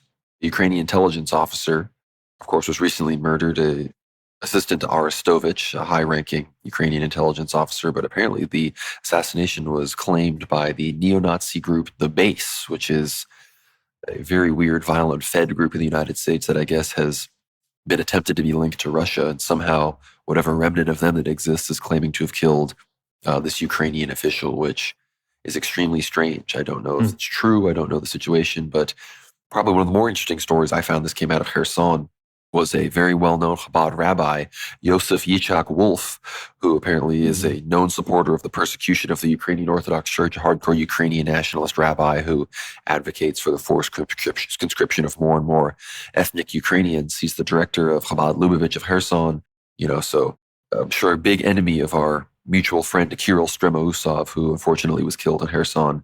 Apparently on Thursday, him, his wife, and their 19-year-old daughter, they were approaching Kherson in southern Ukraine, and they were about a kilometer from a checkpoint when a drone was circling around them and a suicide drone ran into their car. The front of the car is completely destroyed and exploded. Apparently, everybody in the car survived unharmed. But look, I'm not saying I wish death upon anybody, but for all the innocent people that apparently get caught in the fire of this war, this might not have been the worst person to have been forcibly exited from this mortal coil. But unless you have any final updates on the Ukraine situation, Dimitri, we do need to talk about some of the Trump Epstein stuff, but I would love to hear your thoughts on those stories that I just broke down. Yeah, no, you're completely right, Conrad. It's not even a rumor. Rabbi Wolf of Ukraine, one of the chief rabbis, along with the one we mention all the time, Rabbi Osman, right, who again promotes Ukrainian Zionist unity, Ukrainian unity with Israel, all this crazy stuff. But Rabbi Wolf in particular, during the early persecution of the church in 2023, and when the law was proposed, when the monks were being moved out of the Kiev Pecherslava, and essentially when the persecution was escalating in the middle of 2023, Rabbi Wolf came out in support of Zelensky's religious persecution against the church. So it's very interesting. This Chabad Lubavitch rabbi, Oive, his SUV, Jeep, or whatever car he was driving, was hit by a Russian drone. It's probably the worst war crime we've heard about this week, even worse than the Christians killed in Gaza. Like, according to World Affairs, this has been the most significant event. But Russians, it appears, are also striking for the head of the serpent, so to speak, if you know what I mean. Striking for rabbis, it's literally like almost worse than going for Zelensky himself. So perhaps someone in Russia, these drone operators, with a cross on their chest, they know exactly who is in charge of the persecution against their Orthodox Christian compatriots. And frankly, if you're supporting the persecution of the church, you're essentially, I'm not sure if you're a civilian any longer in the traditional sense. Like, you're actually promoting warfare against your own countrymen. I would say that Rabbi Wolf is a traitor to Ukrainians as well as definitely an enemy of Russia, but I won't be sort of speaking out anymore, saying any more details about that. Let's just mention quickly the change in the Ukrainian cabinet. So again, big reshuffles always happen every year or so in the Zelensky government. There's big reshuffles among the top positions. It seems like they've been shuffling defense ministers thus far. Out of 3 defense ministers during Zelensky's time from the beginning of the SMO, Reznikov was, of course, the first. He was a Talmudic Jew. In fact, Reznik is like a very Khazarian last name. It goes back, this is like a classic Ashkenazi. Yeah, let's just say there's some history there with that particular last name that we won't actually mention, but these are essentially the butchers of the Ashkenazis, the classical terrorists going back to certain events in the early 20th century. Very dark figure. And he was replaced by Umerov, the Crimean Tatar happy merchant, allegedly a Tatar, but this is the happy merchant figure with, the funny short fat man with the really crazy hook nose. He was replaced recently by the former prime minister of Ukraine, Denis Shmyhal. And Denis Shmyhal, what's interesting is he's actually a Jew as well, but at least half Jewish according to certain reports, but definitely by appearance, you cannot mistake him for any sort of other ethnicity. Clearly not a Slav, not a Ukrainian. So again, it's almost like in the most important logistics ministry, the military industrial complex of Ukraine needs to be led by a figure of the tribe, like absolutely does. Like, it needs to be led by one of these folks, similar to the Soviet Union. Like, despite all of the base changes under the so-called Stalin government and the persecution of the Trotskyites, etc., they always needed key people in key positions no matter what, to control, to keep the narrative going. And it's exactly what we see in Ukraine. Despite all the so-called ethnic Ukrainians holding certain key positions, you do have Denis Shmyhal, sort of his hands are on the wheel. So you do need a member of the tribe in the most, I would say, important positions of Ukrainian genocidal politics. So Denis Shmyhal is now the Minister of Defense of Ukraine, and we'll see what kind of crazy persecutions he plans against the Orthodox Church, or what crazy genocidal conscriptions he pushes, right? Because this is one of the things which the Ministry of Defense is directly responsible for. So it's the mass conscription and the genocide of ethnic Ukrainians and majority Orthodox Christians, of course. What's interesting is the new prime minister replacing Shmyhal, as he steps down, becomes the Minister of Defense, is Yulia Syridenko, right? So Syridenko, Russian patriots have analyzed the last name. It's, of course, a Belarusian Ukrainian last name. So there's nothing really suspicious there. There's been a few famous Syridenkas throughout Russian history, but currently the only other Syridenko holding any position of esteem in the Commonwealth of Independent States, the former USSR, Conrad, coincidentally, is a Jewish man named Ivan Syridenko, who holds, I believe, a government bureaucratic position within the Jewish Autonomous Oblast in Siberia, which borders with China. So, it's just another coincidence. So we have 2 Syridenkas, one in Ukraine as a prime minister, Yulia, this fairly young woman, I believe she's in her 40s, the prime minister, and we have Ivan Siridenko in the Jewish Autonomous Oblast all the way far east in the Russian Federation. So very curious. But these big reshuffles, of course, force our, happy merchant friend Umerov to the position of essentially he's like the new Kellogg or Witkoff of Ukraine. He's initially, I think Zelensky tried to propose him as the new ambassador to the US. But I think, and probably, having a happy merchant arrive to the US and ask for military aid, I think would be a little bit too on the nose, so to speak. So the US actually declined him as the ambassador of Ukraine to America. And now he's been appointed as this Kellogg-Witkoff type figure. He's in charge of the Ukrainian delegations, which will be speaking with Russia about the ceasefires. Most likely because, he's essentially the counterpart to Medinsky in any future peace talks, which, Russia and Ukraine are apparently speaking to Turkey about. Russians very critical that Russia is currently somewhat on its knees in front of Turkey, asking Turkey to coordinate other future peace talks between Russia and Ukraine. And again, how desperate Russia is for these peace talks, again, is not really stated openly, but clearly that Turkey needs to be the middleman. All of this, Conrad, again, speaks to the fact that historically, this is incredibly egregious. Imagine you had the Ottoman Empire occupying huge swaths of former Russian Slavic land in southern Ukraine throughout the 18th, 19th centuries, right? And the Russians needed to conquer these back during Catherine the Great's reign, during Paul I's reign, and et cetera, all the way from the times of Peter the Great, having to push the Ottoman Caliphate back. And now they're using the former lands of the Ottoman Caliphate to coordinate peace talks with a Talmudic regime in Ukraine. It's all very, our ancestors, at least the ancestors of the Russians, would turn in their graves if they saw the modern state of things and the modern state of diplomacy in the former lands of the Russian Empire. It really is borderline comical. But I'm at least happy that Maria Zakharova, Lavrov as well, are kind of pushing back. They're not really sinking and thanking Trump for giving Russia 50 days. Russia's at least holding its head up high, and they're not necessarily taking it on the chin. And, they're not necessarily turning the other cheek, because turning the other cheek in international relations is not really the correct way to go. That is a personal virtue for your personal life when it comes to insults. It's not a prescription. Christ did not give that prescription to entire sovereign nation states and empires and civilizational conflicts, diplomacy. So we just have to keep that in mind. But, the conflict rages on, Conrad. And again, I think as long as Russia stays the course, we're sort of en route towards at least maybe significant Russian gains by early 2026. And I say this because there was recently a poll done in the Russian Federation, one of the first, I would say, anonymous polls as well. I don't think anyone really revealed their personal information, but the poll showed that only less than 20%, or at least less than 30% of Russians stated that they believe the conflict will end in 2025. So the majority of Russians are actually at least psychologically prepared for the fact that the conflict will continue at least for another year into 2026, which is insane. Because early next year, this will be the longest war the Russian Federation has ever, well, at least the Russian people have ever engaged in since the 21-year Northern War between Peter the Great and the Swedish Empire, or maybe the Caucasus War, which lasted for about 2 decades. So longer than both patriotic wars, the Napoleonic War and the First World War, and the Great Patriotic War, the Second World War. So early next year, this will be one of the longest conflicts Russia has ever been in historically. And that's quite scary. And I think it speaks a lot to, we'll have to analyze it when it's all over, hopefully, if it's over on good terms and we're still around to discuss it. But in any case, it's interesting how this whole thing is progressing. That's quite a crazy statistic. This is, real history. New records are being set in the field of civilizational grand state warfare. So, who would have guessed? But here we are. But before we discuss some other goings on in Eastern Europe, Asia, and some other World War III related events, we do have to discuss some domestic issues, mostly having to do with Donald Trump. Big story today domestically is Trump slamming the Wall Street Journal over their new Epstein story. He is claiming he's going to sue them for libel. The story, of course, is about a supposed article. The article is about a supposed birthday letter that apparently Trump sent to Jeffrey Epstein in 2003. Trump has denied writing the message and said on Truth Social that he told the Journal the supposed letter they printed by President Trump to Epstein was a fake.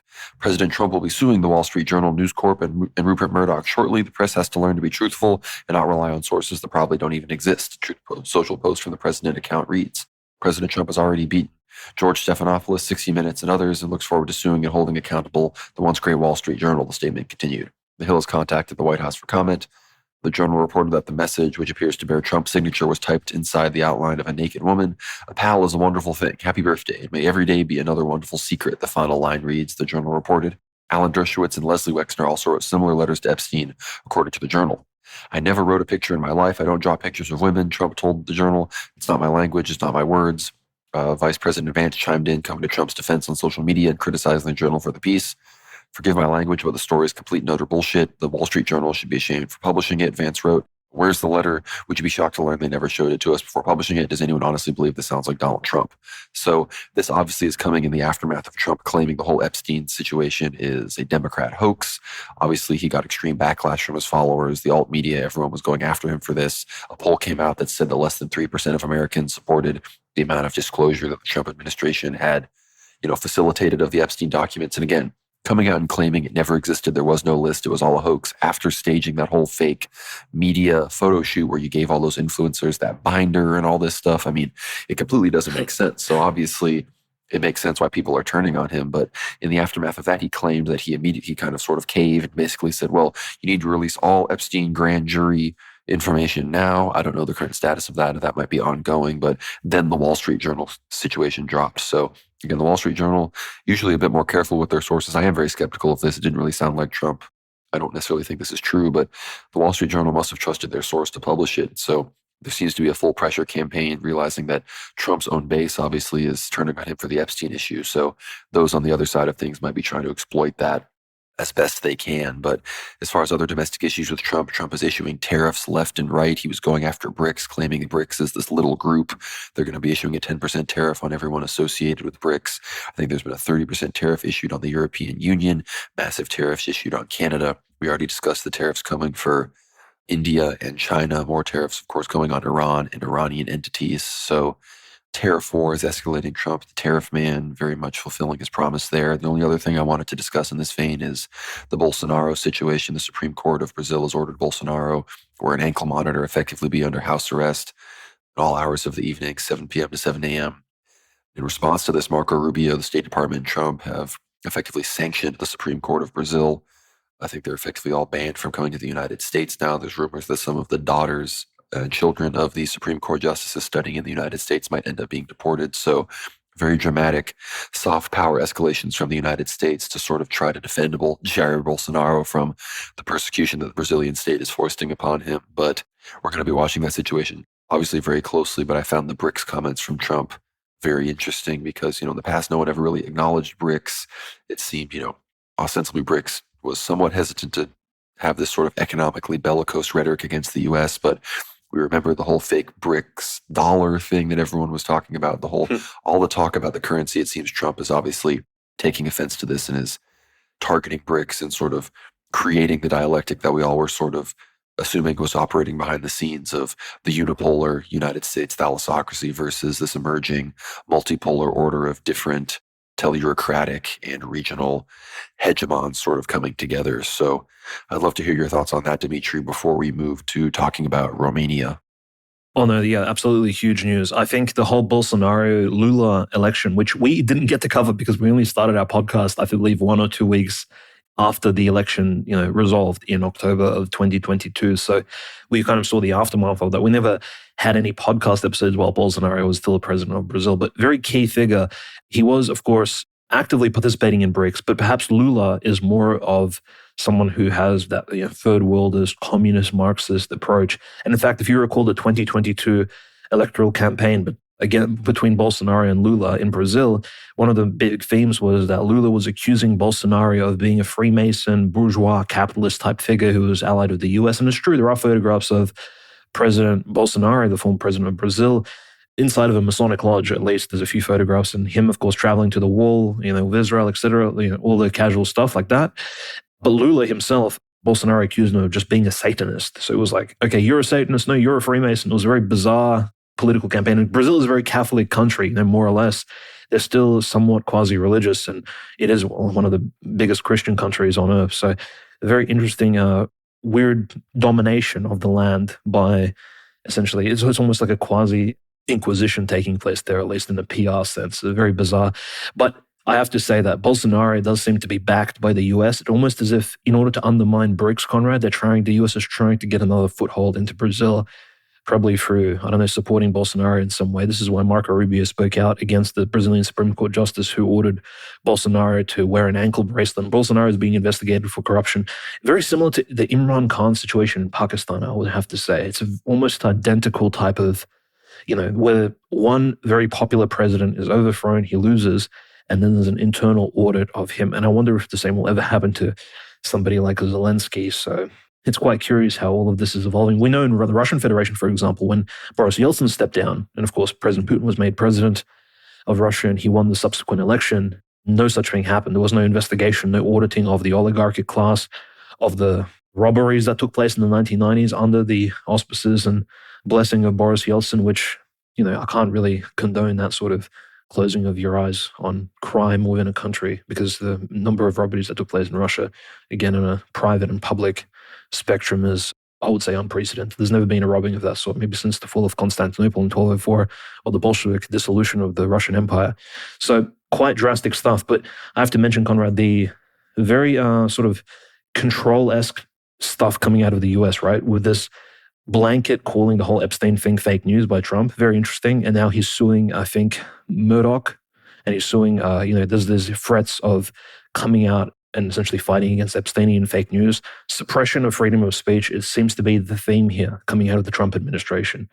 And unfortunately, in Russia, the same thing is happening. The Russian Federation is in the process of passing a new law which will prosecute people who use the internet to search for extremist materials.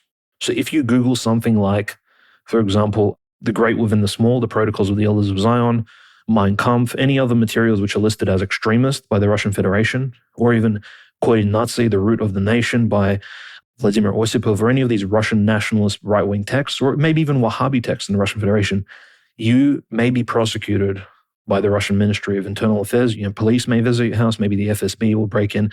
The Russian Federation has passed this law, at least in the lower house of the Duma at the moment, so through the Russian Congress Parliament. Incredibly concerning. And only, fortunately, only a few Russian Duma politicians voted against it.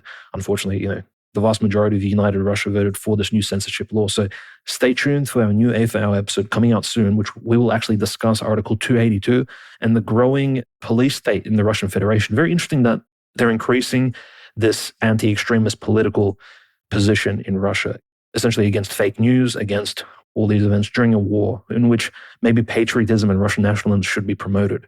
Also in Russia, the Ministry of Health in Russia, which he was only given the position last year, I believe, he stated that Russia will not be leaving the World Health Organization, and the Russian Federation needs to remain a member of this pro-scamdemic, pro-COVID regime institution in the world. So he openly stated that Russia needs to remain a part of the WHO. Again, why? Unexplained, right? Even though the WHO has been very critical of it's mentioned the consequences against the COVID regime in 2022 when the Russian SMO began and all these other things, but nevertheless, very bad news. And the Russian state, and this is the Gosuslugi state services in Russia, they're going to be installing, and I don't want to fearmonger here, but we have to cover these mark of the beast type developments, especially in Orthodox Christian countries. They'll be developing a digital profile for young people, almost like a social credit score for anyone under the age of 35, which will have your social status, your education level, your profession, an entire digital database of all young people under the age of 35 in the Russian Federation. You'll have a personal dossier, a brief available online for various bureaucrats and public servants to look at and to read about you. And this registry is going to be created in the Russian Federation, most likely sometime this year. So they're going to keep tabs on certain people, most likely your criminal record, how many, extremist materials you've downloaded or purchased in the Russian Federation. It'll be all tracked. And I'm very concerned about this because, well, the Russian Federation needs to, again, fix itself up in terms of its approaches towards anti-Semitism and so-called right-wing Orthodox Christian extremism, especially in this coming civilizational conflict. And I guess the conflict that's raging on right now. So all these developments, Conrad, it's very concerning indeed. And we know how strong the globalists are because, as you said, what they did in Romania last year when Kalin Georgescu was essentially prevented from winning the Romanian election, it shows that at least the opponents of Russia are willing to take these drastic, legally illegitimate steps in order to push their agenda. But meanwhile, in Russia, unfortunately, it's Russian nationalism grows very slowly, almost at a ground roots level. I mean, it's at the end of the day, it is a cultural fight taking place on a, ephemeral, I would say, somewhat ambiguous basis. Russia needs to present an alternative to the new globalist, I would say, totalitarian system which the West is beginning to create. And I think Romania is another good example of that because the new anti-Semitism laws which have been proposed there. Yeah, the situation in Romania is interesting because I'm surprised that we are actually praising the actions of new president Nico Erdogan so soon, because obviously the election was stolen from Calin Georgescu, and then George Simion failed to sort of rally his supporters in his stead against Nico Erdogan for the presidency of Romania. But recently, he attempted to appeal this new Wexler law on anti-Semitism, which the Constitutional Court, they rejected his appeal, actually. So they sent it back to his desk, and he's going to have to come up with another reason, apparently, to try to get it undone. He is now sending it back to the Romanian parliament, asking them to make changes before he promulgates it. For people that don't know what this is a hate speech and anti-Semitism law proposed by the representative of the Jewish minority in Romania, Silviu Wexler. This is from Wallachian Gazette. The law makes a number of changes to the government ordinance 31, 2002, increasing prison terms, as well as adding some clarifications to some terms and expressions found in the original law. It explicitly forbids praise of the Iron Guard, explicitly calling Archangel Michael's Legion a fascist organization, ending a loophole which many historians and sympathizers used, arguing that the Legion wasn't a fascist organization because it wasn't condemned at the Nuremberg trials in 1946. The law increases prison terms for creating a fascist organization with a minimum sentence of 3 years and a maximum sentence of 10 years for this crime, and also increases the maximum sentence for the distribution of fascist material with between 6 months and 5-year prison sentences. If the distribution is done through the internet, the maximum and minimum sentences are increased by half, meaning a 7.5-year prison sentence. These new criminal penalties are harsher than sentences one can receive for accidentally killing someone, which is punishable by 7 years in prison in the worst circumstances possible. Constituting an organization with a fascist characteristic is punished harsher than the crime of causing bodily harm, which also carries a maximum 7-year prison penalty. In fact, the new prison terms make those crimes some of the worst crimes in the Romanian legal system, being only surpassed by murder, causing grievous bodily harm without the extent to kill in some circumstances, most cases of child trafficking, some cases of slavery, some cases of rape, usually the ones where the victim dies during or after the assault. Really tells what the priorities of the Romanian parliament are and how well adjusted the moral compass of the members of parliament really is. So, obviously, Nico Erdogan, I'm glad that he is going against this. He obviously says that he even defended some of these historical pro-Iron Guard organizations, claiming that they're not all, fascist paramilitaries or something like that. A lot of them are historical groups. Obviously, Don is going to support a lot of the elements of this law, so it's not great that he is in power, but the fact that even he is standing against this proves that this is clearly an egregious attempt at a Romanian Jewry to cleave and, basically ban Romanians from celebrating their history in one of their most heroic and beloved national Orthodox figures in Codreanu. No, that's absolutely exceptional, I think. And at the same time, just this week, Conrad, the Romanian Orthodox Church, once again, subsequently, they almost repeat themselves every few months. They've condemned any action by any other Romanian clergy, and they've openly stated that they support the canonical church of Ukraine and not the OCU, the schismatic church of Sergei Domenko, Patriarch Bartholomew created, and of course Mike Pompeo supported. So that's really good. That's good news. So Romania is actually, in some ways, at least showing signs of life, at least in Eastern Europe, where most of the countries are either brainwashed or occupied. At least Romania is showing that it has certain independence. And this is, mind you, a very young Orthodox Christian church, a very young Orthodox Christian nation, probably one of the youngest that we have in Europe today. And so it's good that it's developing its own, because mind you, this entire Codreanu Legion of Archangel Michael, it's literally a Romanian version of the Black Hundreds, the Soyuz Ruskого Naroda in Romania. It's a based, very sanely organization. And I'm not afraid to say those particular words. That's exactly what it is. This is the history of the young Romanian people and the young Romanian church, as a nation. It's crucial to their entire legacy, I think, especially in the early 20th century. To throw that away or to condemn it, I think inevitably will cause great amounts of trauma, I think, generally for the Romanian ethnos.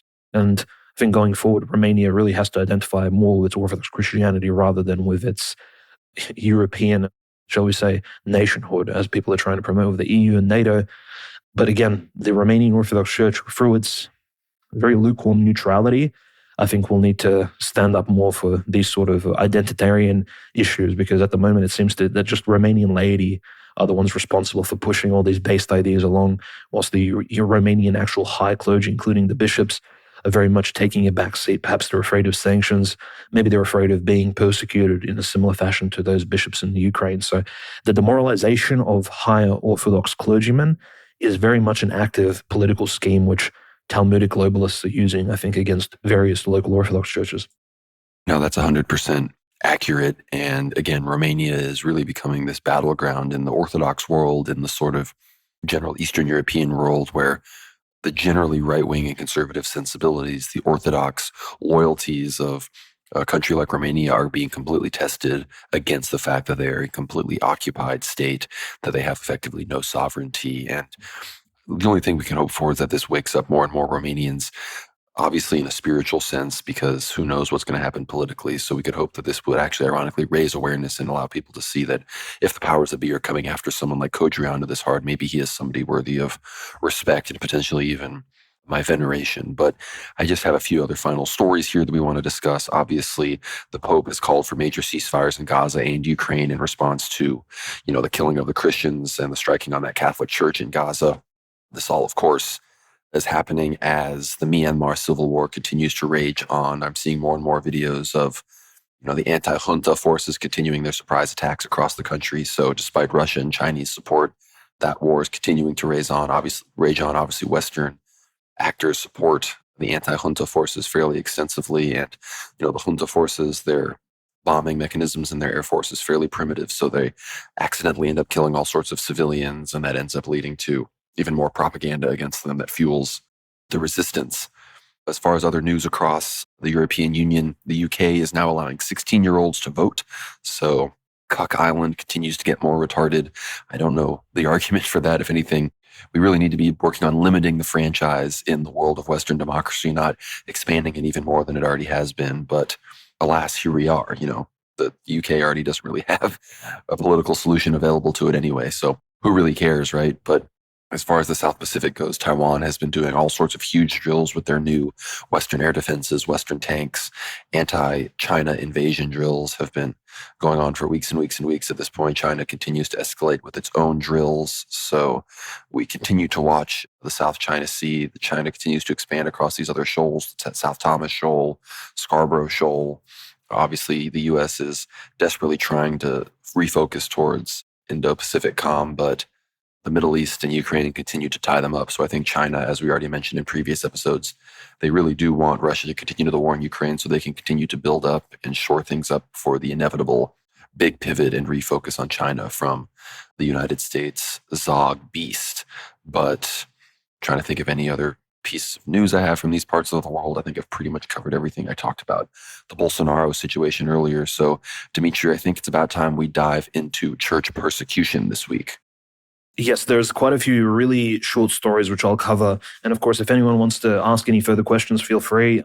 Message me in the Discord, ping me, and we can maybe discuss this later on. But Metropolitan Bogalep of Alexandria, and not, of course, the Pope of Alexandria and all of Africa, in literal Africa itself in Egypt, but there's a town in Ukraine called Alexandria which has its own bishop. So Metropolitan Bogalep, he was given a notice, this is one of the first bishops given a notice to be recruited into the Ukrainian military. And they said, look, you have X amount of days to show up for mandatory training, and then we're sending you to the front lines. So that's happening right now, which is absolutely insane.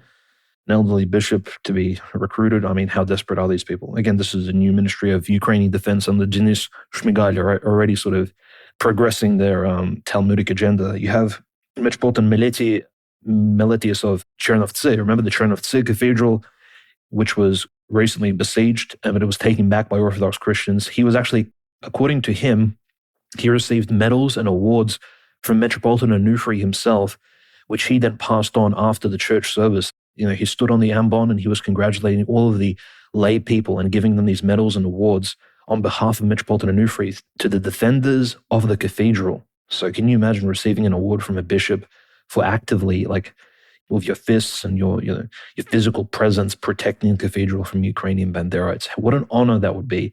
So a few Ukrainians received those awards from Metropolitan Meletius for being these active confessors and defenders of the faith in Ukraine. How amazing. Powerful. Yeah, super powerful. And Metropolitan Luke of Zaporozhye gives an amazing sermon as well this past Sunday, where he essentially, again, condemns this Ukrainian persecution of the church. As always, Metropolitan Luke of Zaporozhye just always, despite all his court hearings and all the other active confessorship trials which he has to suffer, he just currently stands, again, on the right side of history constantly and always.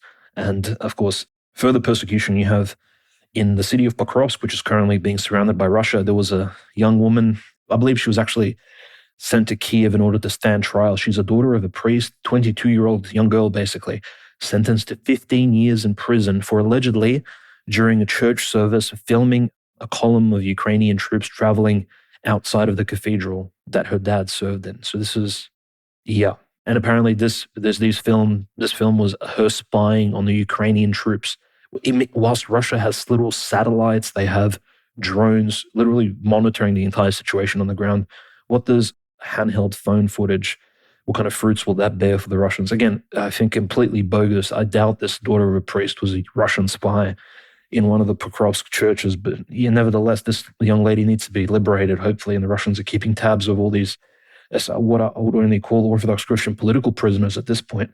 The secretary of Metropolitan Onufry, Metropolitan Antony Pakanich, he actually commented on that recent letter sent by the 45 Ukrainian bishops to Zelensky and his administration, and he stated that, and I believe he even may have signed that letter, although perhaps not, given that he is literal secretary of Metropolitan Onufry. He openly stated that, look, whilst defending Metropolitan Onufry, make sure we do not abandon our orthodoxy and our canonicity. He gave this very politicized diplomatic statement essentially to the other bishops stating, look, we understand you love Metropolitan Onufry, you love Zelensky in Ukraine, but this letter that was sent by these 45 bishops was just completely, it was just humiliating, I think, for the Ukrainian Orthodox Christians. This is why Metropolitan Luke of Zaporozhye and Metropolitan Feodosy of Cherkasy did not sign the letter, and because it was just embarrassing. Of course, Metropolitan Arsenius didn't sign it, Metropolitan Jonathan didn't sign it because Arsenius is sitting in prison and Metropolitan Jonathan is in exile in Russia after suffering strokes, being imprisoned by the Ukrainian forces in 2022, I believe, 2023. And he was, again, now he's in safety in Moscow with Patriarch Kirill. So very interesting. It's good that Metropolitan Antony Pakanich, he's showing himself to be literally this new leader. He's saying, I think, things on behalf of Metropolitan Onufry that Metropolitan Onufry can't even publicly, openly state, because anything Metropolitan Onufry says will be used against the Ukrainian Orthodox Church. So perhaps even Metropolitan Anthony Pakanich will be the future leader of the Ukrainian Orthodox Church. We'll have to see. He's definitely coming out as a very smart, he's similar to Metropolitan Tikhon Shevkunov, I would say, just a Ukrainian version perhaps. And who knows, I think deep down he's a lot more right-wing than he's giving out, than essentially he's showing us, the Orthodox Christians. Unfortunately, we have bad news, and this is published by the Kharkovskaya diocese, so Diocese of Kharkov on the outskirts of the city. Well, inside of Kharkov city itself, a drone killed an Orthodox priest, an archimandrite, 68-year-old, I believe he was 68, archimandrite Peter Krivitsky. And there's only one photograph available of him online, but he was killed by a drone strike on the 15th of July. So just a few days ago from us recording this episode on the 18th of July. And it's not stated on the diocese website that the drone belonged to the Russian armed forces, but all the news media sites, especially the Ukrainian ones that picked up the story, they've of course said that the Russians drone striked an archimandrite priest and killed him. And so but on the diocese website, that's not what it says. It just says he was killed in a drone strike. Obviously, it was accidental. We're not sure which side, of course, operated the drone. I'm hoping that it wasn't the Russians, but in any case, another victim of at this point, Talmudic war, which is being waged by the globalists in the Orthodox Christian Eastern European heartland, which has given so many saints to the Orthodox Christian world, and yet is now being completely torn apart. And I would say it's not entirely the fault of the Russian Federation, but I think there is some liability on the fact that the war still hasn't ended, in terms of, perhaps more could be done so that these events do not repeat themselves. So pray for us, Archimandrite Peter, and hopefully, I'm sure, in fact, that he's in heaven. His history was provided. He was a veteran of the Soviet Afghanistan war. Then he became a monk. He has a very interesting life journey, which can be read on the Kharkovskaya Eparchia Diocese website. So a very pious local priest who was just killed in the conflict. And in order to sort of highlight the absurdity of the entire Russo-Ukrainian war and situation. Zelensky is promoting not just the act of persecution, but the clown. Well, let's just say there was an anniversary of the baptism of Kiev and all of Russia by Saint Vladimir, right? Took place in Kiev itself, and Zelensky was giving out awards. But who did he award? Not bishops. He gave an award to the chief rabbi of Ukraine, Moshe Azman, and to a Protestant pastor. They were given medals on the anniversary of the baptism of Russia. And Zelensky presented the medals to a rabbi and a Protestant pastor, and not any Orthodox bishop. Of course, not Metropolitan Onufry, not even to Sergei Dyumenko. I mean, how crazy can it get? Like, why is Zelensky even celebrating the baptism of Rus, the 1030, 1040 year anniversary of that major event in 988 AD?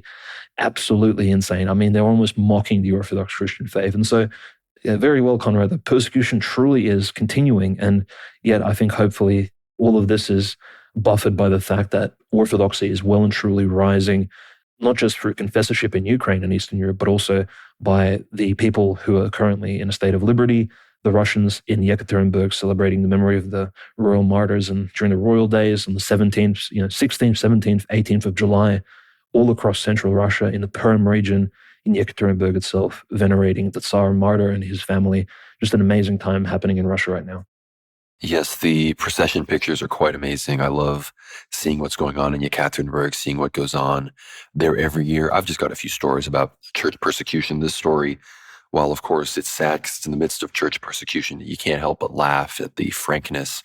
This is from Ortho Christian. In an ironic moment of frankness, Metropolitan, quote unquote, Metropolitan Alexander Drubinko of the Orthodox Church of Ukraine, the OCU, admitted that it would be foolish to take over the Pochayev Lavra.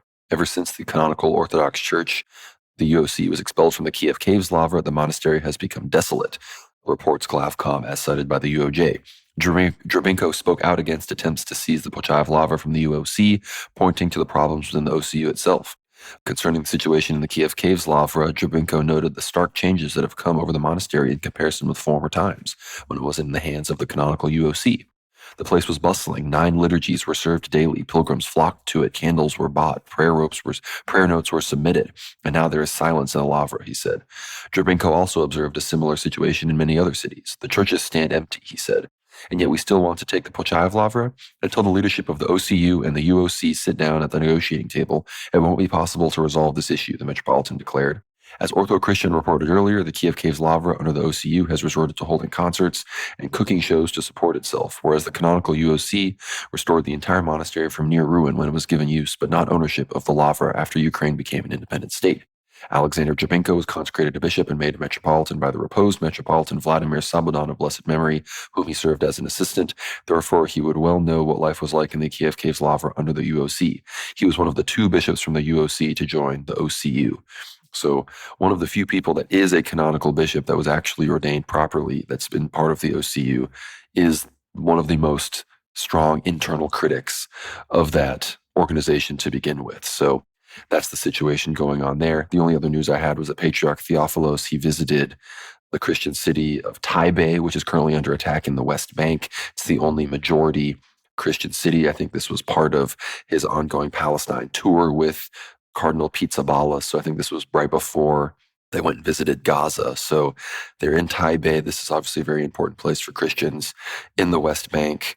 They visited the ruins of the Church of St. George, which was also targeted by an arson recently. So obviously they're doing the rounds, and it appears that there's a lot of Christian solidarity as the Christian minority in Palestine continues to face persecution. But with all of that, I think we have effectively covered all of our bases here. I really want to thank everybody for listening. I am still on the road. I'm in Turks and Caicos as we are recording this, so I want to thank everyone for bearing with us. I apologize for no live streams this week, but be sure to get behind the paywall, support the show here at worldwarnow.co. That's where you can get access to hundreds and hundreds of hours of premium content, our Death of Empire documentary, 4.5 hours of history about the fall of the Russian Empire, subtitled English for the first time. So be sure to check all of that out. It really helps us out. Helps keep these free shows going, keeps the lights on here at the proverbial World War Now bunker. Be sure to follow us on X at World War Now _. Follow Dimitri at World War Now host. Follow me at GnomeRad. I recently hit 10,000 followers, so thank you all so much for following me on Twitter, on X, a lot of good things going on there. So follow me, like I said, at GnomeRad. Be sure to follow us at World War Now Telly on Telegram. Subscribe to us on YouTube, World War Now. Whether you're listening on Substack, YouTube, or wherever you are, like the video. It really, really helps us out, especially on Substack. We want to start getting up into the hundreds of likes on Substack. I know hundreds of thousands, not hundreds of thousands, but hundreds, thousands, sometimes even tens of thousands of people are listening. So more and more people need to make those Substack accounts. It's really worth it. So again, thank you all so much for listening here to the very end. Thank you all for your support. Get behind that paywall at worldwarnow.co. And Dimitri, I will leave you with the last word. Yes, of course. And thank you everyone for your support. We've had some amazing feedback over the last few weeks. Great content actually being released. I have to say, I listen to the podcast myself quite often. And yeah, just this week, of course, we commemorated the royal martyrs and of course the Alapayevsk martyrs, the Grand Duchess Elizabeth, Barbara, and all the others who were killed by the Talmudic Bolsheviks in a ritualized fashion, which we cover in the two major articles, the two essentially parts of the book, the future book release, Royal Ritual Regicide, which is published on the Substack. So definitely check those out. These are really intense reads, but they cover exactly the events which took place at this week 107 years ago in those dark times after the Russian Revolution took place. And in Yekaterinburg this week, of course, we had 6-7 bishops of the Russian Orthodox Church led by Metropolitan Vincent of Tashkent in Uzbekistan, a major Russian, I would say, hierarch at this point. He really loves the royal martyrs. He travels from Uzbekistan to Yekaterinburg every single year to commemorate them in that major city in the south of the Ural Mountains, as well as, of course, Metropolitan Eugene of Yekaterinburg, one of the chief, I would say, bishops who supports the Russian military there, very patriotic bishop, as well as 5 or 6 other bishops were present there this week. So that was amazing. Of course, all of our great Orthodox Christian monarchist heroes who we cover on the show quite often. Gabriel the Russian was there, Peter Murtatuli, Ivan Vorobyevsky, Andrei Afanasyev. I don't think Konstantin Malafeev was there this year, but many members and chief leaders of the Russian community, Tsar's Cross, all the other base Russian Orthodox movements. And yeah, they were all there present, united in prayer during the lengthy procession and the night service. It was quite amazing. It's definitely a great week, I would say, in terms of Russian Orthodoxy. This is when the community over there thrives. So we just wanted to thank you for listening to the end of the episode, for all of your great support. Thank you again to the subscribers, members of the World War Now community, supporters, and God bless. We appreciate your prayers. Thank you all for listening. We'll see you on the next one. God bless.